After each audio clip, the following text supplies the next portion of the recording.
Good afternoon, it's Friday and we're back with a brand new episode of the show that highlights all the great aspects of the UK's only island city, Portsmouth. That's right, so get yourself comfortable, sit back and relax. Are you ready? I'm ready. This is Eloise. This is Neve. And this is Portsmouth.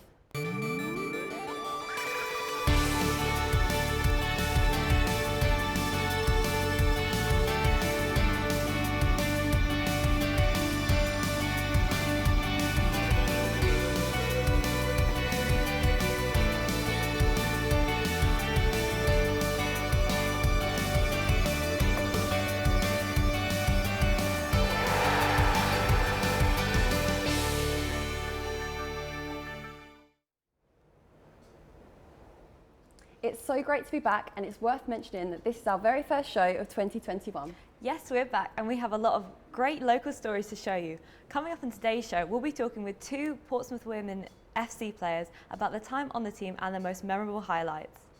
We'll then be in the kitchen with Portsmouth's very own star of the Great British Bake Off, Emoza Nzegu, where he'll be baking his lockdown food favourite. We'll be looking at how Portsmouth locals are relying on food banks more than ever during the pandemic.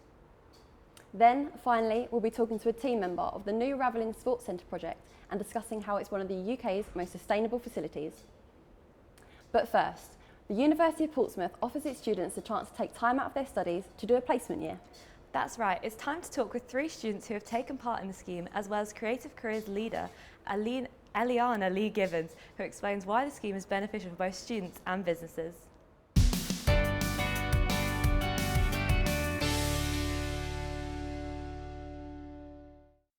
If we were to say to you student placements, is that a term you're familiar with? A student placement is an additional option that students undertake for 36 weeks. Here is Ileana Lee Gibbons, who is the Faculty Industry Liaison and Creative Careers Placement Officer, to tell us why. The placement scheme is the option that all the students within the Faculty of CCI at the University of Portsmouth have to take a year out in industry between their second and third year of their studies. What are the advantages of the placement scheme can be seen depending of whether you are a student or an employer. From a student point of view, it will help you to develop your business skills and will allow you to get skills in industry. My favourite part of my placement was just the job itself, really. I really love my job. I just fell in love with the work that I was doing, and I really feel like I've chosen the right career path. I think the part of the placement that I enjoyed the most would probably be being my own boss. I know it sounds quite cliched to say, but there's especially with the games industry, it's kind of, when you go into industry, you're pretty much doing one role, and that's what you do. In terms of finding a placement and organising it, obviously it's through doing the placement scheme with the CCI careers team. I was amazed. They made the process so easy. My placement was what I expected, in the sense that I was working full-time for a year. I knew it would be challenging and I knew it would be valuable, but I just didn't expect to get as much out of it as I have. I just gained so many new skills, and it's really kind of altered the way that I see my career going. If someone was going into placement for the first time, I would probably try and tell them to make sure they keep all their doors open. Every opportunity that arises, like if the manager is just like, oh, hey, this is going on in this part of the company. If you want, you can go and do that for a couple of days. Always say yes. You know, you never know where it will lead. I ended up doing some kind of going off to some local schools and helping them like teach editing and stuff like that. You never know where it will lead. The skills I learned on my placement that I'll use later in my career are just kind of endless, really. It's just made me better at what I do. I've got a better eye for detail. I know the software like the back of my hand now. I've got better design skills, better communication skills. I'm generally more confident. I just think I've gained so many skills that are going to be valuable throughout my career and just for me as a person. My placement did come with a few different challenges as well. The sleep schedule for me was my first big challenge. Living sort of near Heathrow under a flight path and doing 12-hour shifts, night shifts sometime, and then you kind of sleep during the day when it's hot in the summer. You've got jumbo jets flying above your head. Getting used to that took a couple of months. But when you're used to that, that was fine. and getting into work, there's an ample amount of time to get coffee and have a nap at lunchtime if you really need it. I would absolutely recommend the placement scheme to other students, because you're not losing out on anything by doing it. It's a year. It costs less from a financial standpoint, so there's not going to be much more student loan, but the amount you learn is equal to, if not more than, one of the average years you'd be doing, because it's real world experience. Students bring fresh talent and fresh knowledge to fresh ideas to businesses. And usually the recruitment of a student, for one side, is free in terms of the cost, but also is at a lot lower salary level than if they were recruiting a graduate. The option is available to students on the second year of their degree, independently of which course they are undertaken. If students are interested in the placement year option, or indeed on any of the services that the Creative Careers team offer to CCI students, they can do the following. First, they should visit the Creative Careers Moodle site on Moodle. Second, they could alternatively send an email to creative-careers@port.ac.uk. Or third, they can speak with their academics for further information about placements, and I'm sure the placement teams will refer them to us. There you have it, the University of Portsmouth Student Placement Scheme, changing lives and benefiting business everywhere. If this is of interest to you, and if you're a business looking for students to take on a placement, contact details are on screen now.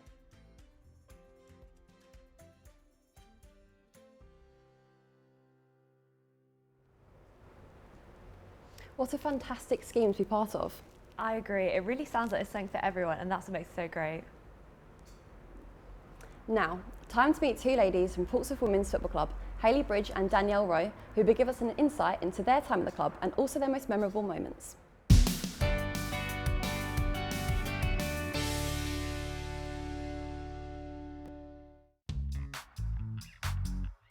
Hi, I'm Hayley. I play as number 12 for Portsmouth Women. I am a winger and I am 24.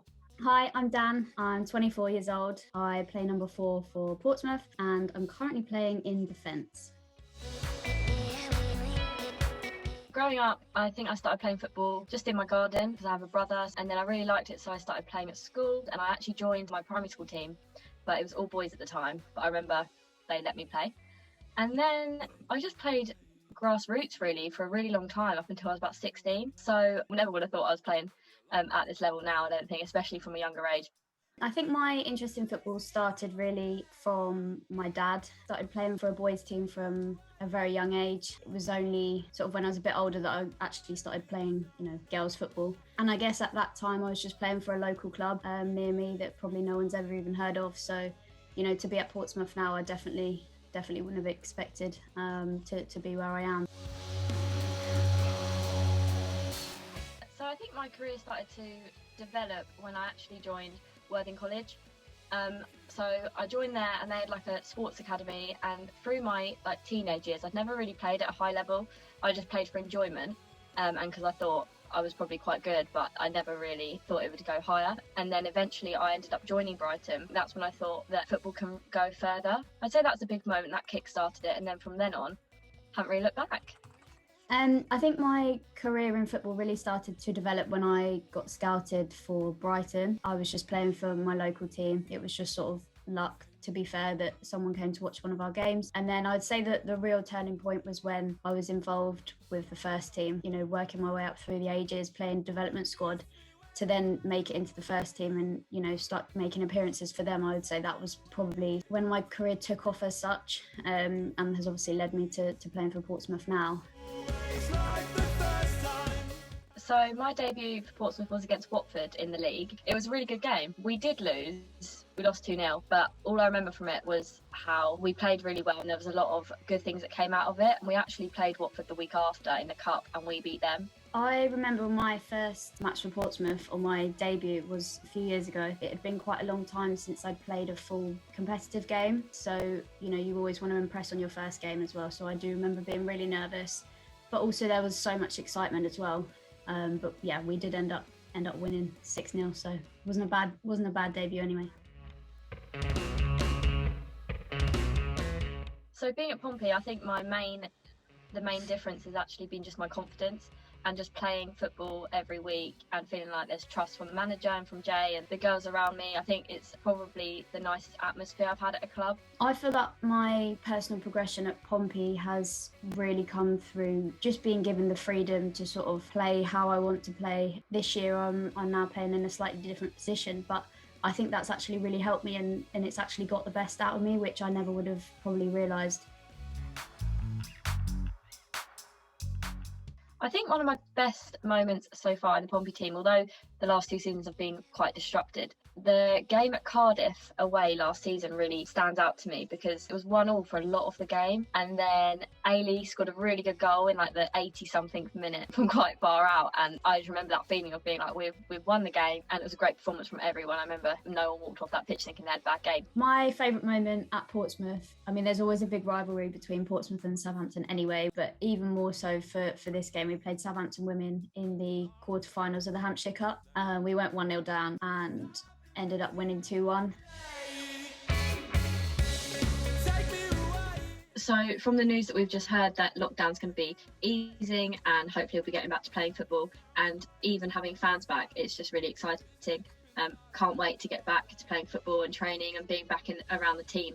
I think with the news of lockdown potentially easing soon and us being able to get back to training and games is obviously it's exciting, but overall it's very motivating. I think it's a great group of girls that we've got down there, so just to all be back together, even if it is for just training, it's really exciting. Now, I imagine that there's a great deal of you who are itching to get back to watching the players live in action over at Fratton Football Stadium. I couldn't agree more. Hopefully not too much longer.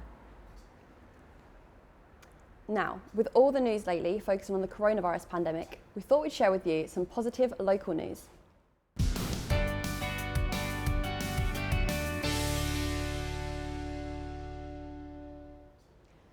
Yes, University of Portsmouth and Hampshire Police praised the fantastic efforts of student responses to the pandemic and are ready for thousands to return to the city next week, with no cases recorded among students in the last fortnight.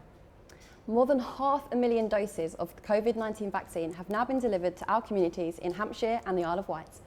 Hundreds of people have flocked to Portsmouth to wave farewell to the Royal Navy aircraft carrier HMS Queen Elizabeth. The £3 billion warship left Portsmouth Naval Base for planned trials and training before it's officially deployed in the spring. Get ready to dust off your Lederhosen and grab your beer stein, because Oktoberfest is returning to Portsmouth this year. That's right, the popular event is back after a 2-year hiatus with a date set for the 30th of October. It's nice to hear some good news for a change. I'll be booking my Oktoberfest after the show. Couldn't agree more with you, Neve. I've already got mine and I'm counting down the days.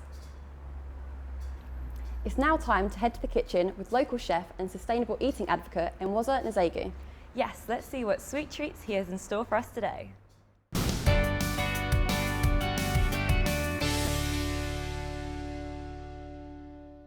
So I'm going to be making one of my favourite cake recipes today. It's from good old Mary Berry and it's a really dependable recipe. It's called the apple and cinnamon cake. We need to make sure we've got all our ingredients ready, and the thing that this cake needs, apples. I think I need 400 grams.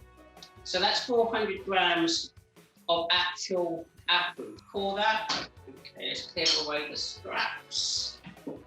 And then we'll just grate them. Bake-off was a great experience, you know.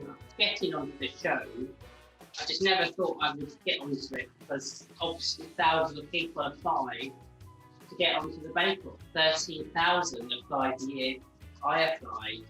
And you know, then you turn up the night before and you meet all the other bakers and you stay together the night before, and then you go to the set in this amazing country house,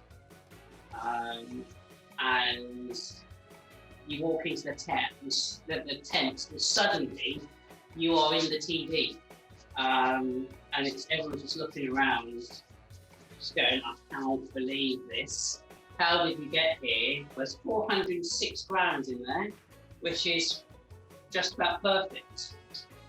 So the next thing I need to do is to chop 100 grams of walnuts. We have everything we need now So the first thing I'm going to put in here is self-raising flour, 225 grams of that. Then we want sugar, 225 grams of sugar. Then we've got 225 grams of softened butter, that's unsalted.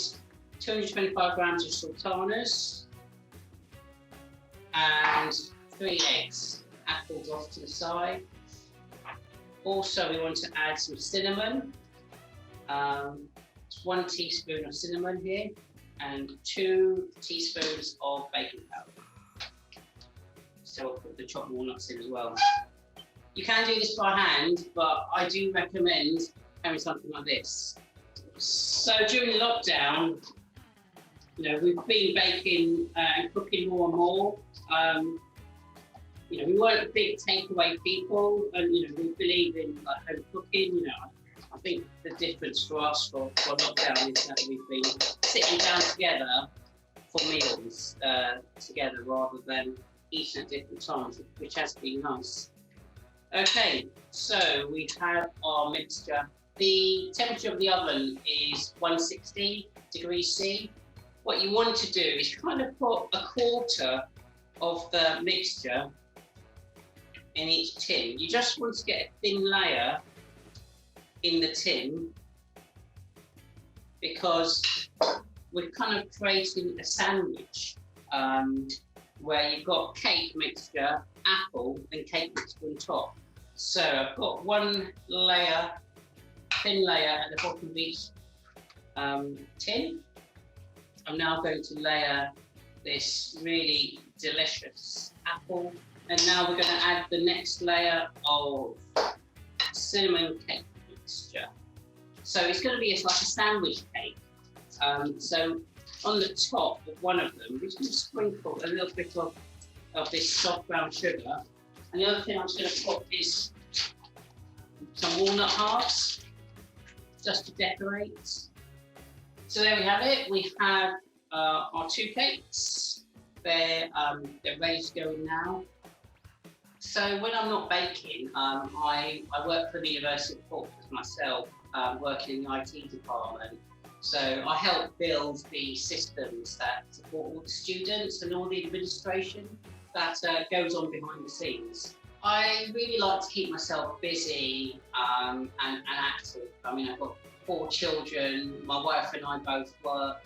I think life is too short to be bored. I think the worst thing is to regret that you didn't give something a go.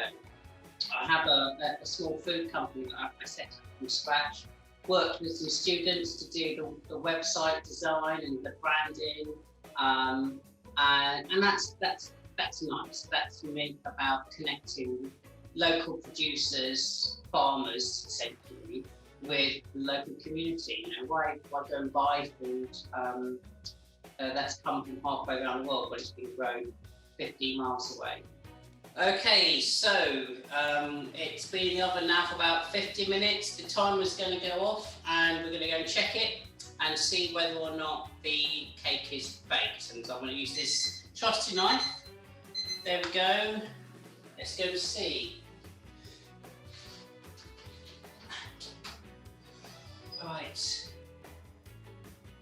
Yeah, the knife has come away clean, which is what we want. So with my oven gloves, let's go get the cake without dropping it. Right, so this cake is hot, and hot cake doesn't like to be moved because it's really kind of crumbly. And so I recommend you leave it for 5 minutes or so. Because we've got 2 layers, what I normally do is let it cool down, and I make just a simple buttercream, sandwich it in the middle, and then you've got a lovely 2-layer sponge apple cake. Definitely wait until it's cooled down, otherwise the buttercream will just melt, and that will not look good. So my name is Awazza and debut. Thank you for watching. We baked one of my favourite cakes. Good luck making your own. It's a really fantastic recipe that just works every time that you follow it. So have a great day and see you around soon. Bye. Right, well here's me trying to be healthy, but I guess that's just out the window. Tell me about it, that just looked delicious. Definitely. So Neve, what's your favourite lockdown munch? I would have to say katsu curry. I learnt to make it over lockdown. It's Oh, so good. well done you. What about you? I've actually become a vegetarian since lockdown began. Oh, how's that been? Really good actually, and I'd recommend that anyone who's thinking of giving it a go definitely does. Might have to try some. What about our cameramen? Pizza. Pizza. Oh, I love pizza. Can never go wrong with pizza. What about you, Ben? Pasta. Pasta. Typical student behaviour. I like the Italian theme coming from the crew. Now, with the COVID-19 outbreak affecting everyone's lives this year, some people are struggling more than ever. Yes, more than 10,000 people in Portsmouth have been forced to rely on food banks for the first time in the wake of the coronavirus pandemic. So we're going to take a look at why food banks are so important, especially during this time.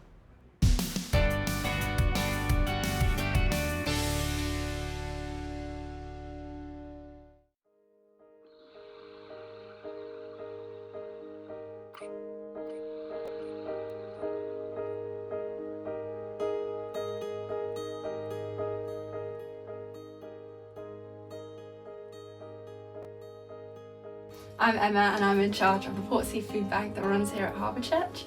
I'm in charge of the relations side of the food bank. We officially opened in October 2019 and we opened because we saw the need in the local area for the families. There was quite a lot of children on free school meals and a lot of families in the area that just needed a bit of extra help with food and provisions over the holidays. Finance is the main reason, I would say. The majority of people that come through our doors is to do with benefit delays. People move to the area and they're struggling and they have nowhere to go and they don't know anybody and they don't have a job. So and food is obviously a most important need, so they just come to a food bank to see if they can be sorted out quickly. I don't want there to be food poverty in Portsmouth. I don't want people to be hungry.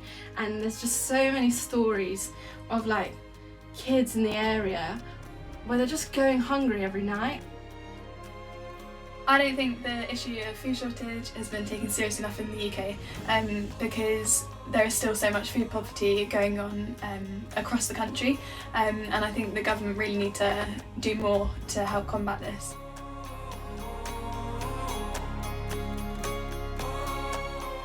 Because there's such a shame stigma around coming to a food bank and people feel so embarrassed and guilty. So you just want to make them feel welcome and know that they're loved and we're actually just here for them and we want to provide food for them.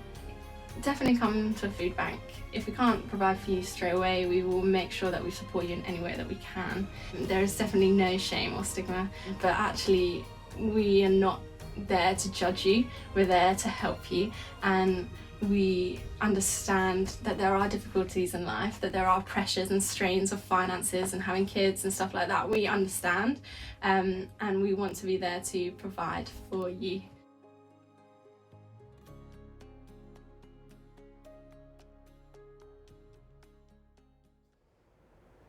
It's really nice to see the local community coming together for those in need.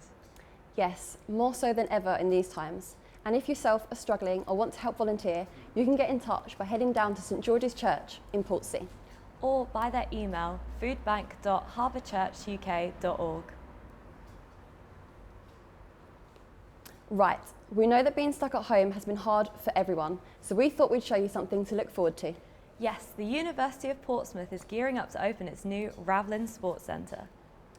This Is Portsmouth has been given the opportunity to speak with a member of the project team to learn more about one of the UK's most sustainable facilities coming to Portsmouth.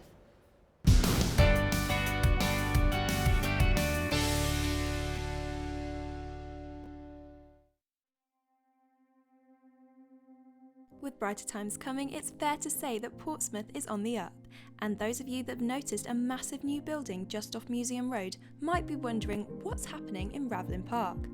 The build started in 2019 and spans 11,000 square feet. With construction continuing throughout the pandemic, it's expected to open to the public later this year. At a cost of £57 million, the new Ravelin Sports Centre is part of a £400 million estate master plan supporting the University of Portsmouth's vision to become climate positive and create a vibrant experience for the Portsmouth community. The site of Ravelin Park has rich history. Named after the triangular ravelins erected there during the 15th century to protect the city during the Anglo-Dutch War, the foundations of old relics like these were uncovered during the beginning of construction.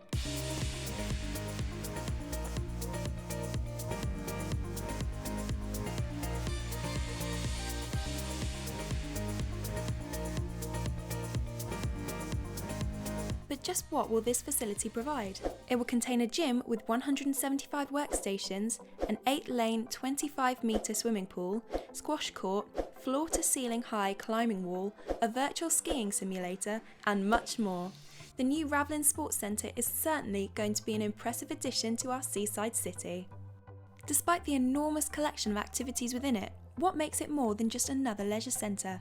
What is it that will really set it apart from the other similar facilities on offer?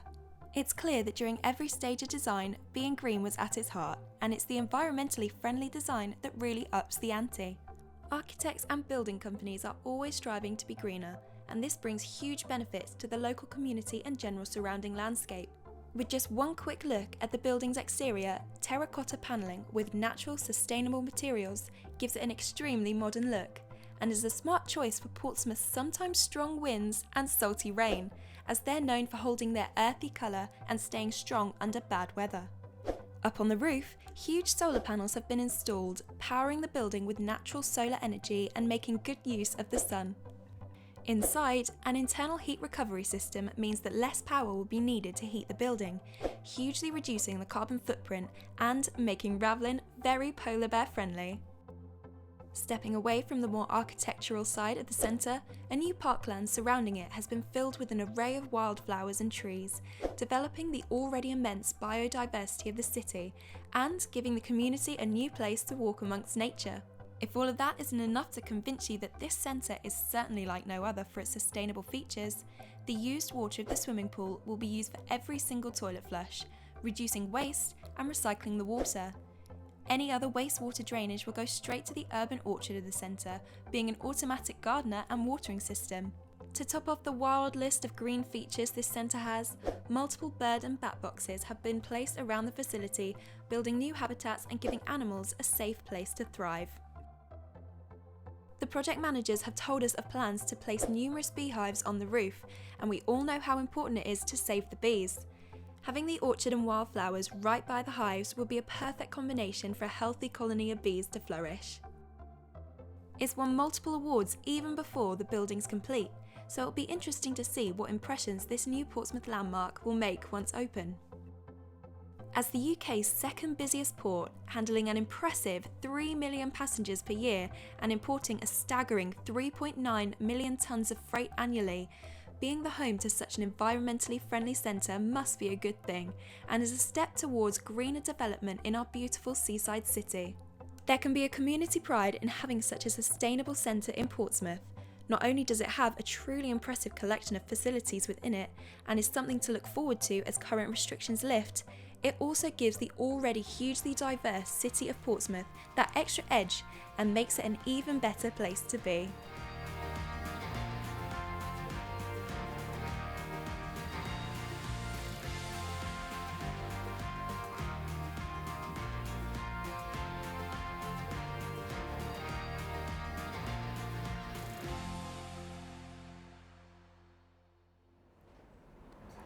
It's okay, Neve. Thankfully, we still have time to eat more cake before the sports centre opens. That is literally what I was just thinking. But I just can't wait for it to open. I know, it feels like forever since I've been to a gym. One last thing before we say goodbye. You might have noticed these rocks around the studio. These have been dotted around Portsmouth and have different messages on them. Would you look at that? We have some right here on the table with us. It's like magic. What does yours say, Neve? Mine says, trust in gold. What does yours say, Eloise? Mine says to relax. Did you know that you can relax by slowing down your heart rate and controlling your breathing? Oh, this rock says breathe. And if you do find any of these rocks out and about around your surrounding areas, send us a picture of your favourite places or scenery of Portsmouth, then message us on Facebook or tag us on Instagram, both the handle @ThisIsPortsmouthTV. And don't forget, you can always stay in touch by heading to our YouTube channel, CCI TV channel. And lastly, if you have any questions or topics that you'd like us to delve into, or if you have any stories that you'd like us to share, then feel free to drop us an email at tisp@port.ac.uk. It's been great to be back, but until next time, this is Eloise. This is Neve, and this is Portsmouth.